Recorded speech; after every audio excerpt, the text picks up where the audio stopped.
السلام عليكم ورحمة الله. ازيكم يا حبايبي؟ يا رب تكونوا في احسن حال. عاملين ايه؟ كل سنة وانتم طيبين. طيبين. احنا بدنا الفيديو اللي فات الكحك، النهارده هنعمل مع بعضنا البسكويت. طريقة سهلة وبسيطة، بيدوب في البق دوبان. يلا نسمي بسم الله ونقول معانا ايه المقادير. انا هنا بيضتين، ومعايا كوباية الا ربع سمنة، ومعايا كوباية الا ربع سكر، ومعايا انا هعمل مقدار نص كيلو دقيق، مش هعمل كيلو. معايا معلقه كبيره بيكنج باودر، مش هحط فيها نشادر عشان ما بنحبش النشادر.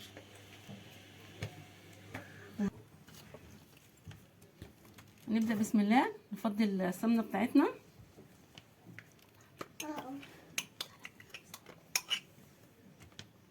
اللي حابب يكبر المقدار يزوده يكبره.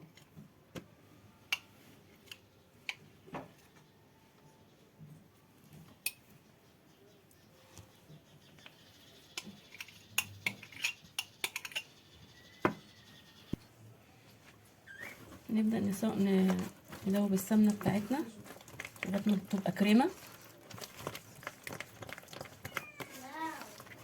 البسكويت بياخد كوبايه ونص سمنه، زيهم كوبايه ونص سكر.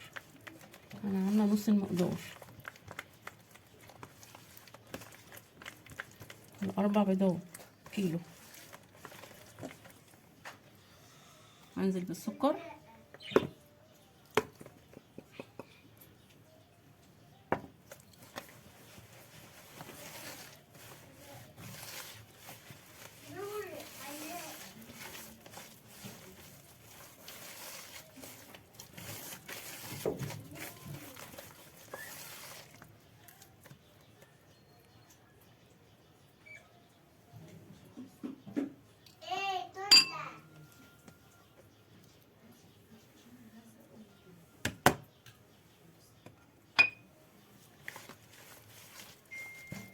كوبايه معلقه النشا هتخلي البسكوت بتاعنا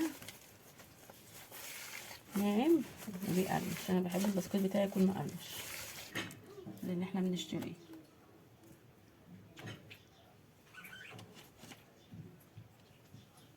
هنزل ببيضه بيضه، ادي اول بيضه.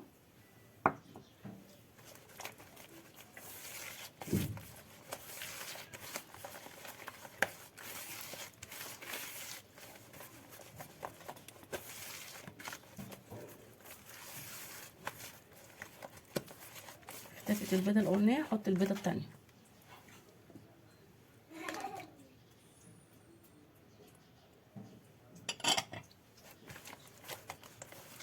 اتفقنا كيلو دقيق بياخد 4 بيضات، ده نص.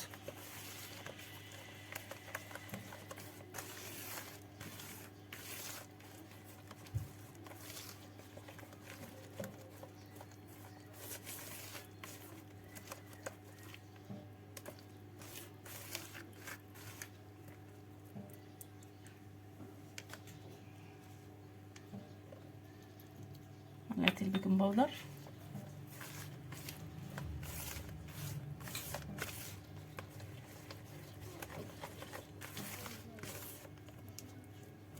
وذرة الملح. حطيت معلقه بيكنج باودر كبيره، وذرة ملح. عندي بضاف فانيليا،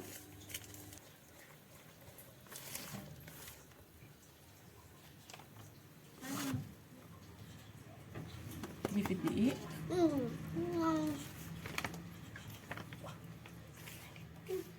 هنلم كده، احنا مش هنعجن.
انا هحط عليه عصير برتقال، اعمله بالبرتقال. بسم الله.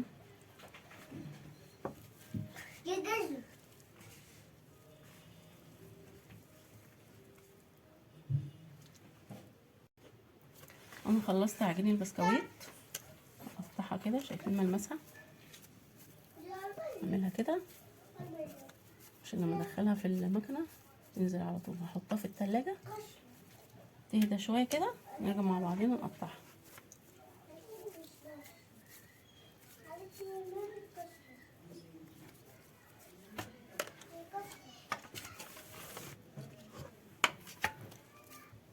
ندخلها التلاجة تهدى شويه ونرجع مع بعضينا نقطعها بالمكنه. شايفين حضراتكم؟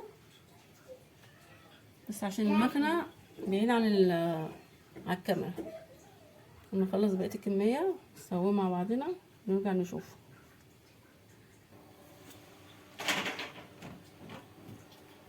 ورجعت لكم تاني بعد البسكوت بتاعنا مستوى. شايفين حضراتكم منظره؟ منظره يفتح النفس. من نص كيلو دقيق عملنا كميه قد ايه. لو عجبكم الفيديو اعملوا لايك وشير، متنسوش الاشتراك في القناه وفعلوا الجرس عشان يوصل لكم مني كل جديد. اشوفكم في فيديو جديد، والسلام عليكم ورحمه الله.